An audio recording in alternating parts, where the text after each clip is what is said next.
At 3:47 a.m. on a Tuesday, Sarah Chen received a voicemail that would destroy her reality. The call came from her own number, the voice, her own. But she'd never made that call. Sarah, it's you. It's 6 p.m. You're still at the office? Do not go to the parking garage. Do not. She would listen to that voicemail 47 times, and every single time, it would say something different. Title card slams. The last voicemail. Sarah stared at her phone screen, her coffee going cold in her hand. The voicemail was 18 seconds long, sent from her own number, received at 3:47 a.m., exactly 4 hours ago. She'd been asleep. Her phone had been on her nightstand. No outgoing calls in her history. She pressed play again. Sarah, listen carefully. It's 6 p.m. tonight.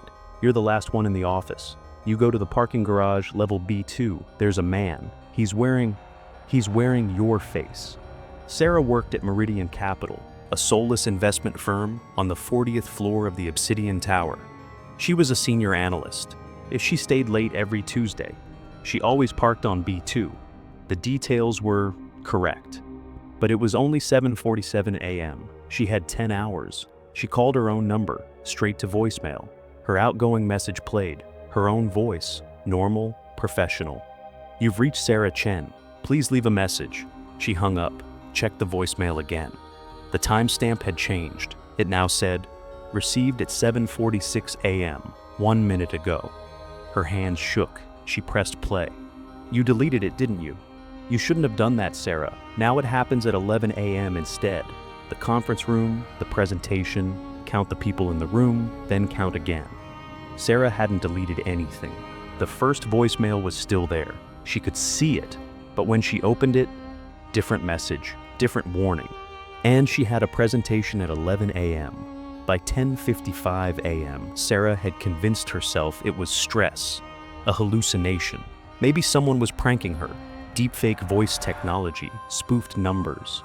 The conference room on the 38th floor was already filling up. The quarterly review presentation. 12 attendees expected. Sarah counted. 13 people. She counted again. 12. Her manager, David, smiled from the head of the table. The CFO, Margaret, scrolled through her tablet. Junior analysts, interns, department heads. Sarah counted a third time. 14. There was a woman sitting in the back corner, blonde hair, gray suit, blank expression. Sarah had never seen her before. The woman was staring directly at Sarah, and her mouth was moving, silently forming words, count. Again. Sarah's phone vibrated in her pocket. New voicemail. Received 10:59 a.m. She stepped out into the hallway, hands trembling, and pressed play. Sarah, you saw her, didn't you? The woman in gray, she's not real. None of them are real. Listen to me. At 11:03, David is going to ask you a question. Do not answer it. If you answer, you'll understand, and once you understand, you can never go back. Inside the conference room, David's voice called out, Sarah, you ready to present? She walked back in. The woman in gray was gone. 12 people. She counted twice. The presentation began. At 11:03 a.m. exactly, David interrupted her. Sarah, he said, his smile too wide. Can you tell us, and be honest, do you remember what happened last Tuesday? The room went silent. Sarah opened her mouth, closed it. What do you mean? David's smile never wavered. Last Tuesday, Sarah, 6 p.m., the parking garage, level B2. Her phone rang, her own number, she answered, her own voice, live, breathing. Hang up, leave the building, do it now. The call ended. Everyone in the conference room was staring at her, not blinking. 12 faces, 12 smiles, all identical, all hers. Sarah ran. The elevator doors closed. Sarah jabbed the lobby button 17 times. Floor 38, floor 37, floor 36, floor 38. The elevator was going up. She hadn't pressed up. Floor 39, floor 40, floor 41. The Obsidian Tower only had 40 floors. The doors opened. A hallway. Fluorescent lights, gray carpet. The same corporate artwork on the walls. Geometric shapes, meaningless colors. And at the end of the hall, her office. But she'd never had an office on floor 41. She had a cubicle on 40. Her phone vibrated. Voicemail. Received 11:07 a.m. You're starting to understand? Good.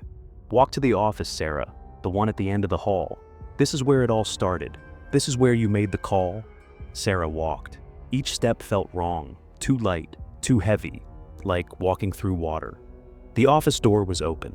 Inside, a desk, a computer, a phone, and sitting in the chair, herself. But older. 10 years older, 20. The other Sarah looked up. You're early, she said. You weren't supposed to figure it out until 6 p.m. Figure what out? Sarah's voice cracked. The older Sarah gestured to the computer screen.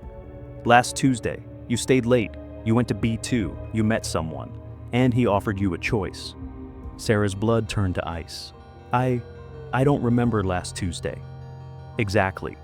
The older Sarah stood, walked to the window. The view outside was wrong, the city was there, but frozen. Cars suspended mid-traffic, birds stopped in the sky. He offered you power, Sarah, foresight, the ability to know what comes next, every decision, every outcome. He said you'd never fail again. Who? And you said yes. The older Sarah turned. But there's a cost. There's always a cost. You can see every future, but you can't change it. You can scream warnings to yourself, send messages back, try to prevent the choice you already made, but the loop closes. It always closes. Sarah felt tears streaming down her face. I don't understand. Every Tuesday you relive this day. Every Tuesday you receive the voicemail. And every Tuesday you make the same choice at 6 p.m. The older Sarah picked up the phone. On the desk. It's almost time for you to make the call. What call? The one you received this morning, the first voicemail. Sarah backed toward the door. No, I'm leaving. I'm not. The door slammed shut. No handle on this side. The older Sarah's eyes turned black. You don't leave, Sarah. You never leave. Because at 6 p.m., you go to B2, and you meet him. And even though you've warned yourself 47 times, you always say yes. Sarah woke up at her desk. Cubicle, floor, 40. The clock read 5:58 p.m. She was alone in the office. Her phone showed 73 missed calls, all from her own number, and one voicemail. Received 5:57 p.m. She knew she shouldn't listen. She pressed play anyway. Audio, sobbing voicemail. Please, Sarah, please, don't go to B2. I've tried everything. I've warned you every way I can think of. But you always go. You always choose it. And then you become me. Please, just this once. Drive away, go home. Break the voicemail cut off. Sarah grabbed her bag, headed for the elevator, pressed, lobby, the elevator descended. Floor 39, floor 38, floor 37. She'd go straight to her car, drive home. This ended tonight. Floor 36, floor 35. The elevator stopped, level B2, the doors opened. Sarah didn't step out. She jabbed the close door button. The doors didn't close. Hello, Sarah. A man stood in the parking garage, tall, expensive suit. His face was... It shifted. 1 second, a stranger. The next, her father. Then David from work. Then herself. You know why you're here, he said. I'm leaving. No, you're not, he smiled. Because you've seen it, haven't you? In the voicemail. In the warnings. You've seen how powerful I can make you. Every choice, predetermined. Every risk, eliminated. You'll never fail. Never lose. Never die uncertain. Narrator. Sarah's finger hovered over the door button. All those warnings you sent yourself, the man continued. You didn't send them to stop yourself. You sent them to make sure you'd be afraid enough, desperate enough, that when I made the offer, you'd say yes. Sarah's phone rang. She answered. Her own voice. But different, older, tired. He's right, Sarah. I didn't send the warnings to save you. I sent them because if you're not terrified, if you don't feel the weight of every possible future crushing you, you might actually say no. And if you say no, I cease to exist. And I'm so tired of existing. The call ended. The man extended his hand. What do you say, Sarah? Sarah looked at his hand, then at her phone. She opened her voicemail, scrolled to the first message, the one from 3:47 a.m., pressed play. Sarah, it's you. I know you're in B2. I know he's there. I know what you're thinking. But listen, there's a third option. The one I never considered. The one that breaks everything. The man's smile faltered. Sarah, hang up. Say yes. Take his hand. Accept the deal. And then, use the phone. Call yourself. Right now. Don't wait for Tuesday. Break the loop from inside it. Sarah looked up at the man. I accept. His smile returned. He took her hand. The world inverted. Sarah gasped. Information flooded her mind. Every choice, every future, branching possibilities cascading like infinite mirrors. She saw herself dying in 1,000 ways, succeeding in 1,000 others. Trapped in Tuesday for eternity. The man released her hand. Welcome to forever, Sarah. She pulled out her phone, dialed her own number. The man's expression changed. What are you? The call connected. Sarah from 10 minutes ago answered. Hello? Present, Sarah spoke. Listen carefully. It's me. I'm in B2. I made the deal. And now I'm going to tell you exactly what to do to undo it. The man lunged for the phone, but Sarah wasn't in the parking garage anymore. She was standing in the office on floor 41. The older Sarah sat at the desk, eyes wide. You broke the loop. No, Sarah said. I changed the rules. Sarah walked to the computer, opened her email, 47 drafts, all emails to herself, all warnings. She deleted them, opened a new message, typed, "Don't answer the voicemail." Scheduled it to send last Tuesday. 3:46 a.m., pressed send. The older Sarah began to flicker. Wait, what did you do? I stopped myself from ever receiving the first message, Sarah said.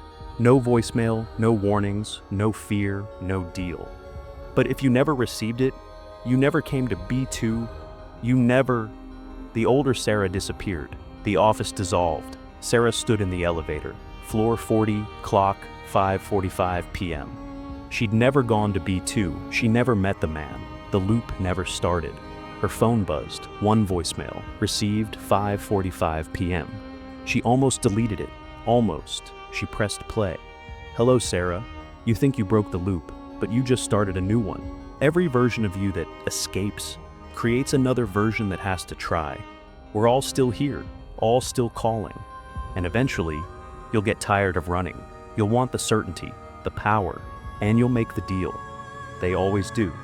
See you next Tuesday. Oh, and Sarah, count how many voicemails you have. Sarah opened her voicemail inbox. 47 messages, all from her own number, all unheard, all waiting. 48.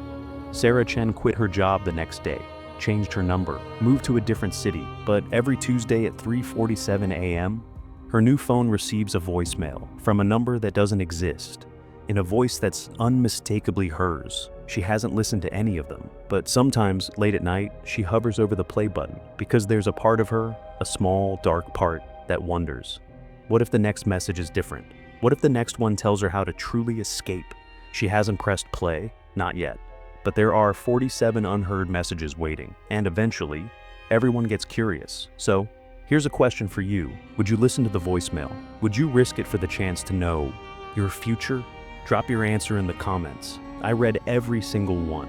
If this story messed with your head the way it messed with mine, hit that subscribe button. We're building a community of people who love psychological horror that actually makes you think. And if you want to support the channel and get exclusive horror content, early access to stories, and behind-the-scenes breakdowns of how I craft these nightmares, check out the membership link in the description. Next week's story is called The Exit Interview. And trust me, after hearing what this guy's boss said to him on his last day, you'll never quit a job the same way again. I'll see you in the comments. And remember, some calls are better left unanswered.